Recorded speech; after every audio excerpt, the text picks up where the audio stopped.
Hello बच्चों, let's see the question. The question says a weak acid 50 ml was titrated with 0.1 molar NaOH.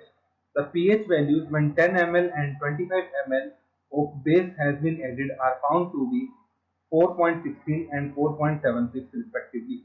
Calculate Ka of acid and pH at equivalent point. हमें dissociation constant Ka निकालना है और pH निकालना है। हमें जो titration दी गई है उसमें दो सोल्यूशन हमारे पास है। एक तो हमारे पास है NaOH और एक कोई वीक एसिड है जिसको हमने यूज करना है। So let's start the question. So first of all we will write the key concept.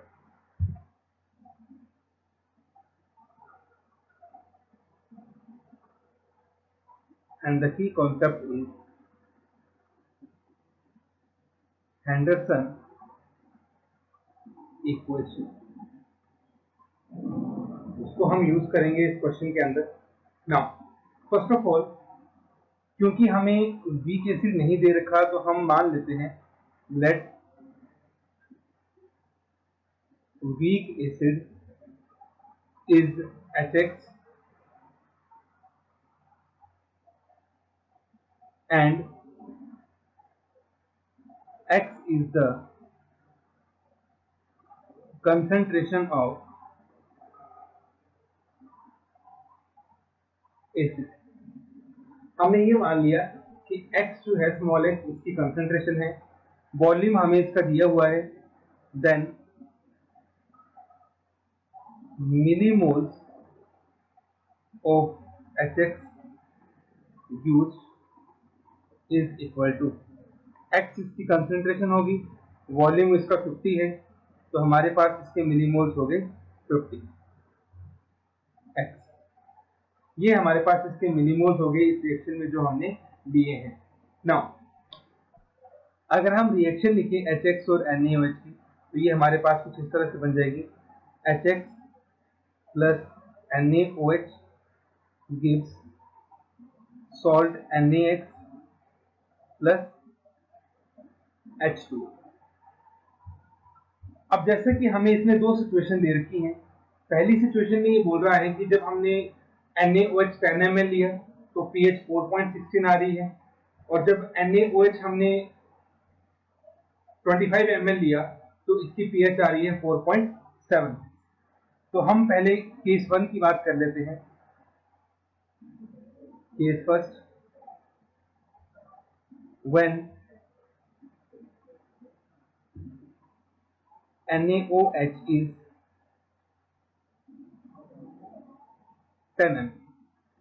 तो देखो ये जो हमारे पास रिएक्शन है इसको दोबारा लिख लेते हैं, HX plus NaOH gives NaX plus water. इसके हमारे पास कितने मोल हैं? 50x। NaOH की मिलीमोल्स हमारे पास कितने हुए? NaOH का वॉल्यूम 10 है और NaOH की कंसंट्रेशन कितनी है? 0.1। तो हमारे पास इसके 1 मोल हो गए, इसके 0 होंगे और इसके 0। नाउ इक्विवेलेंट पॉइंट पे HX की कंसंट्रेशन हो जाएगी 50 माइनस x, इसकी हो जाएगी 0 और इसकी हो जाएगी 1।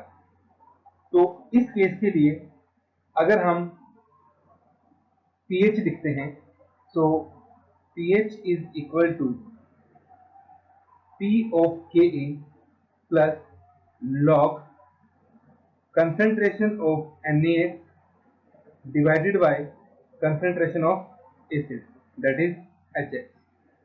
ये हमारे पास हेंडरसन इक्वेशन है, इसको हम यूज करेंगे। तो अब इसके अंदर हम वैल्यूज को पुट कर देंगे सारी, तो हमारे पास जो रिलेशन आएगा, अब pH इसने दे रखी है, इस केस में pH कितनी है? 4.16। It is equal to P of Ka plus log NaX की कंसंट्रेशन 1 है और HX की कितनी है? 50 माइनस x। इसको हम इक्वेशन नंबर 1 दे देते हैं और अब हम लेते हैं case 2। when NaOH is 25 ml again HX plus NaOH NaX plus H2। इसके मोल्स तो हमारे पास 50x है, NaOH के हमारे पास मिलीमोल्स आ गए 25 इंटू 0.1, ये आ गए 2.5। तो इसके भी हमारे पास लास्ट में कितने बनेंगे, पहले इसको 0 मान लेते हैं, बाद में ये रह जाएंगे 50x माइनस 2.5, इसके 0, और NaX के कितने बन जाएंगे 2.5। अब अकॉर्डिंग टू हेंडरसन इक्वेशन हमारे पास pH वैल्यू कितनी आ जाएगी, pH is equal to P of Ka plus log concentration of salt that is 2.5, concentration of HX that is 50x minus 2.5। pH कितनी है सेकेंड केस में हमारे पास 4.76, it is equal to P of Ka plus log 2.5 upon 50x minus 2.5। इसको हम दे देते हैं equation number 2। अब क्योंकि हमारे पास pKa अननोन है तो हम दोनों इक्वेशंस को सॉल्व करेंगे तो वहां से pKa हमारा हट जाएगा। तो अब हम इस पे ऑपरेशन अप्लाई करेंगे, that is 2 minus 1, apply 2 minus 1, pKa हमारे पास कट जाएगा तो ये बचेगा 4.76 minus 4.16 is equal to P of Ka cut गया log 2.5 upon 50x minus 2.5 minus log 1 upon 50x minus 1, ये हमारे पास बच गया। इसको हम फर्दर सॉल्व करेंगे तो ये आ गया 0.60 इज इक्वल टू log, यहाँ हम लगा देंगे log m minus log n का फॉर्मूला, तो इसको हम सॉल्व करेंगे तो ये हमारे पास आ जाएगा 2.5 into 50x minus 1 divide by 50x minus 2.5। इसको हम फर्दर सॉल्व करेंगे तो 0.60 को हम लिख सकते हैं log 2 raise to power 2 is equal to log 2.5 into 50x minus 1 upon 50x minus 2.5। log से log हमारे पास यहाँ पे कट गया और ये इक्वेशन हमारे पास बन जाएगी कुछ इस तरह से 2.5 into 50x minus 1 is equal to 4 into 50x minus 2.5।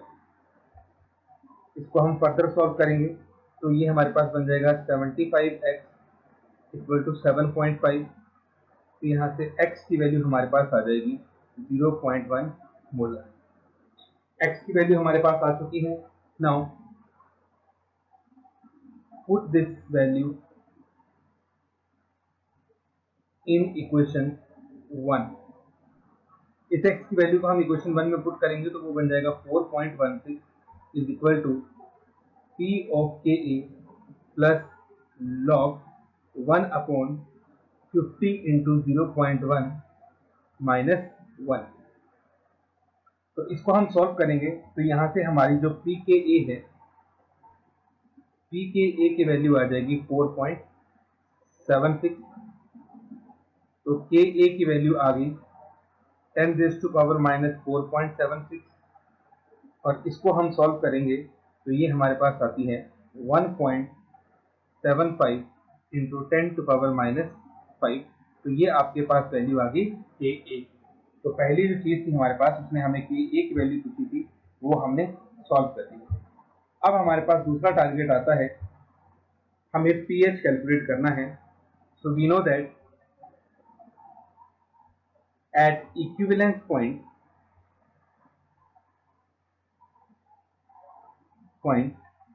both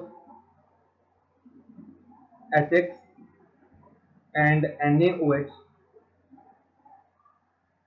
completely neutralize, ये हमारे पास कंप्लीटली न्यूट्रलाइज हो चुके हैं। तो उस टाइम पे हमारे पास जो मिलीमोल्स होंगे, millimoles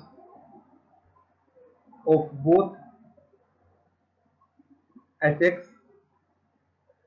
and NaOH are equal. ठीक है, इक्विवेलेंस पॉइंट पे दोनों के हमारे जो मिलीमोल्स यूज हुए वो इक्वल यूज हुए, और वो कितने यूज हुए, हम दोनों का वॉल्यूम अब सेम मानेंगे। तो millimoles of are equal, which are, volume हमने मान लिया 50 और कंसंट्रेशन कितनी है 0.1। तो हमारे पास टोटल मिलीमोल्स कितने आ गए, दोनों के ही 5 आ गए, 5 मिलीमोल्स। अब अगर 5 मिलीमोल्स हैं तो लास्ट में NaX जो बनेगा, NaX के मिलीमोल्स भी कितने आएंगे लास्ट में, 5 ही मिलेंगे। तो हमारे पास जो NaX की कंसंट्रेशन आएगी लास्ट में वो आ जाएगी 5 millimoles divided by volume, that is volume 50 plus 50 कितना आ जाएगा 100, तो ये आ जाएगा 0.05। तो ये हमारे पास कंसंट्रेशन आ गई NaX की एट इक्विवेलेंस पॉइंट। तो अब हम इसके लिए pH का फॉर्मूला यूज कर देंगे। तो pH का फॉर्मूला हमारे पास रहता है 7 plus 1/2 P of Ka plus log C। 7 plus 1/2 P of Ka की वैल्यू हमारे पास कितनी आई थी 4.76 प्लस log C की वैल्यू हमने कितनी निकाली 0.05। इसको हम फर्दर सॉल्व करेंगे तो ये हमारे पास आ रहा है 7 प्लस 1/2 4.76 माइनस 1.30, ये वैल्यू हमारे पास आ गई। और इसको हम जब फर्दर सॉल्व करेंगे तो लास्ट में हमारे पास तो कुल मिला के आंसर आएगा दैट इज इक्वल टू 8.73। तो ये आपके पास फाइनली हमारे पास pH की वैल्यू आ गई 8.73। तो हमने दोनों वैल्यू इसके लिए कैलकुलेट कर ली है, Ka की वैल्यू भी कर ली है और pH की वैल्यू भी कर ली है हमने इसके लिए कैलकुलेट। तो यही आपका फाइनली आंसर होगा। Hope you understood it well. Best of luck, thank you.